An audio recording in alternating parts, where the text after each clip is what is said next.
Observando a atual situação política em que se envolve o Brasil, será que é possível antecipar quem será eleito presidente lá em 2022?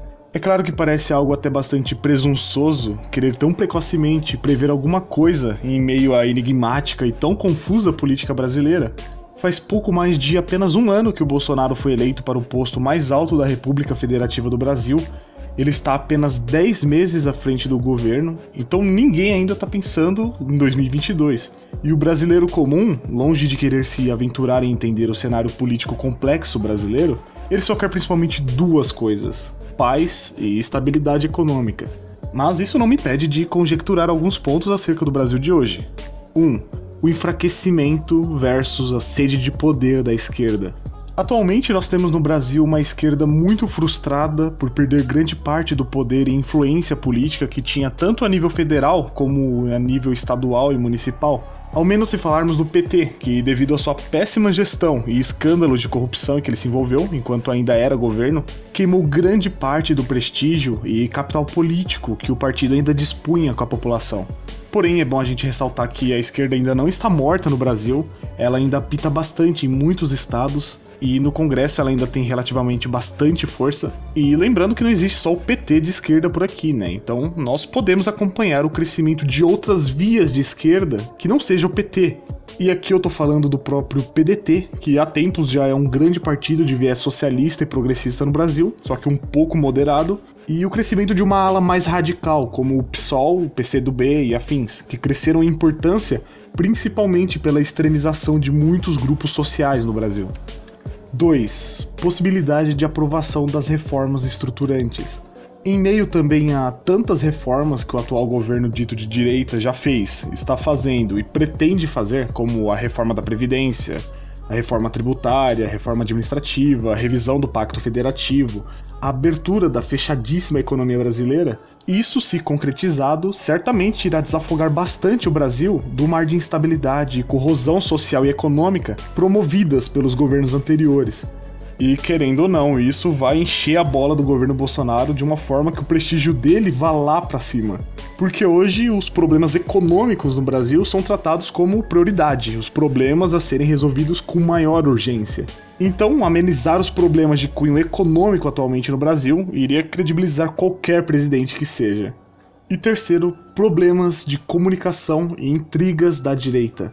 Isso é o que pode pesar bastante contra o Bolsonaro numa provável tentativa de reeleição em 2022, já que há uma visível, terrível falta de comunicação e problemas de ordem conciliar no governo dele, que, vamos falar a verdade, né, se esqueceu de que já não é mais oposição e que agora, como governo, deve-se agir de forma a acalentar os ânimos e não exaltar os ânimos.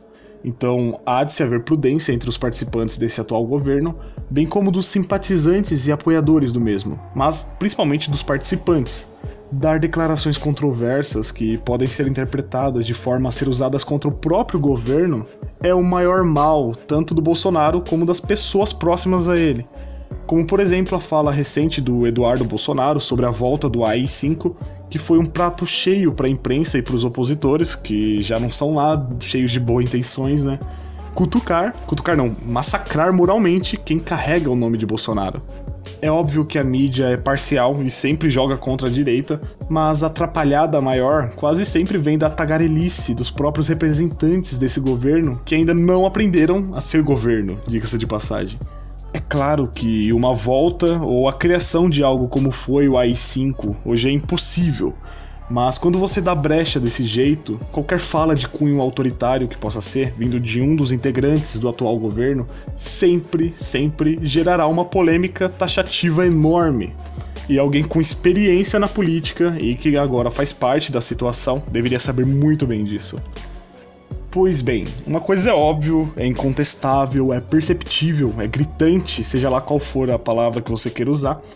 É certo que se o Bolsonaro conseguir passar as reformas que irão modificar a estrutura do Estado de maneira a diminuir o grau de intervenção dele sobre a vida das pessoas, se realmente o crime, que é uma das coisas mais preocupantes no Brasil, a taxa de homicídios, a violência no geral, se isso der uma abrandada, como já está se alcançando, a criminalidade tem diminuído muito nesse primeiro ano de governo Bolsonaro. Se isso persistir, se a economia brasileira aquecer e tantos outros indicadores econômicos e sociais do Brasil melhorarem, Enfim, sem sombra de dúvidas, Jair Bolsonaro será reeleito em 2022. Isso é fato, isso é claro, isso é óbvio.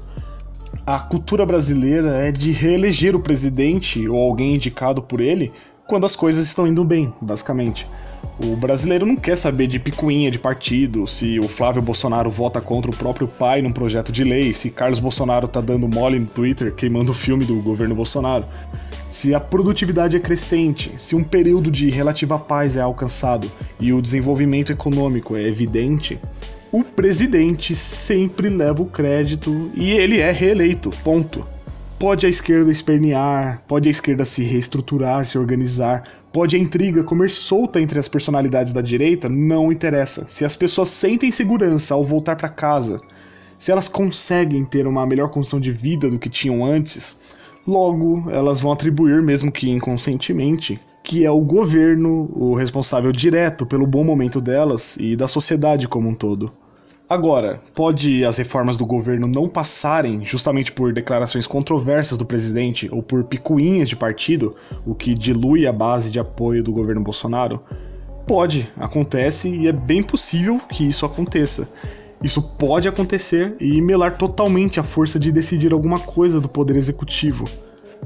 Ou pode as reformas também não saírem da forma esperada, delas até passarem, mas passarem, sabe, de forma desidratada, ao passo que isso não resolva o problema estrutural do Brasil e também mantenha o Brasil nessa posição de mediocridade perante o restante do mundo. Caso isso aconteça, as chances de reeleição do Bolsonaro são bastante reduzidas ao ponto dele não garantir mais 4 anos de continuidade, viu?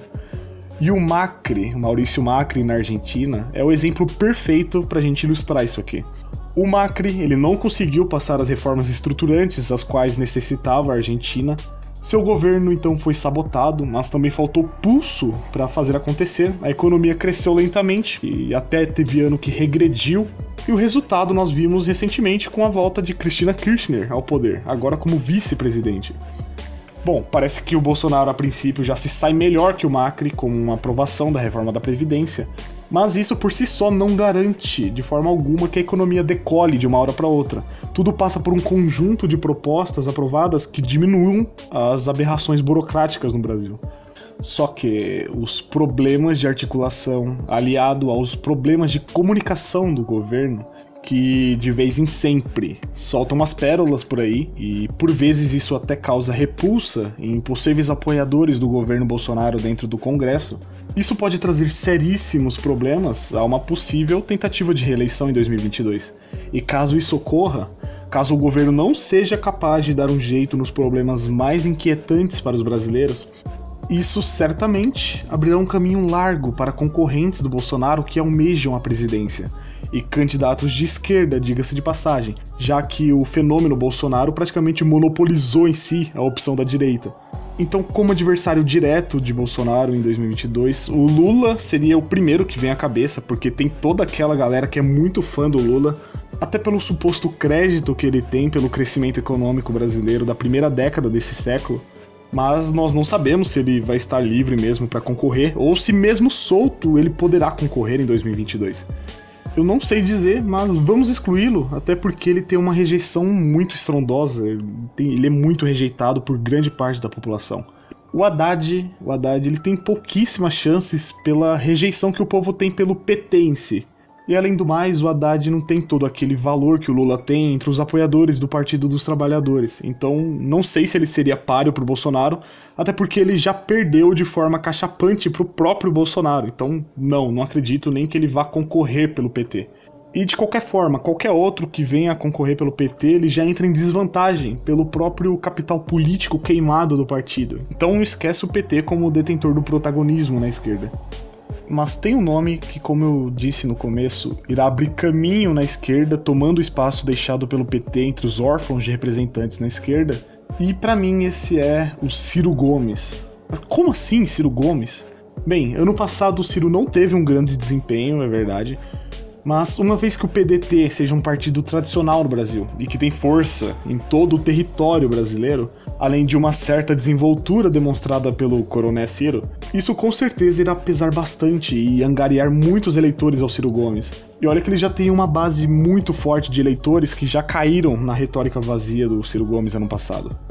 E como eu disse, tomando o espaço do PT na esquerda, além de se lançar como uma opção moderada viável entre os prováveis insatisfeitos com o governo Bolsonaro, nesse cenário hipotético pelo menos, onde as reformas não passem e a economia não cresça.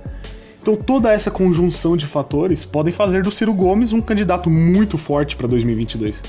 Então é algo que tem que ser analisado com muita calma, porque por mais que sejam apenas suposições minhas, isso é muito subjetivo, eu acredito inteiramente nisso.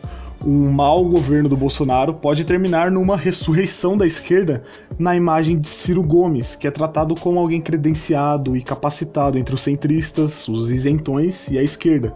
Então a esquerda, que ano passado acabou votando no PT, pensando de uma forma mais pragmática de combater o Bolsonaro, com uma estruturação maior do PDT, tomando o lugar que o PT vem perdendo na preferência da esquerda, tudo isso pode culminar num Ciro Gomes roubando a cena em 2022, o que seria um desastre, obviamente, sem tamanho. Mas é só minha opinião, eu quero saber a sua, então comenta aí embaixo o que você acha de tudo isso. Eu vou ficando por aqui, um grande abraço, fica com Deus e até o próximo vídeo. Eu fui!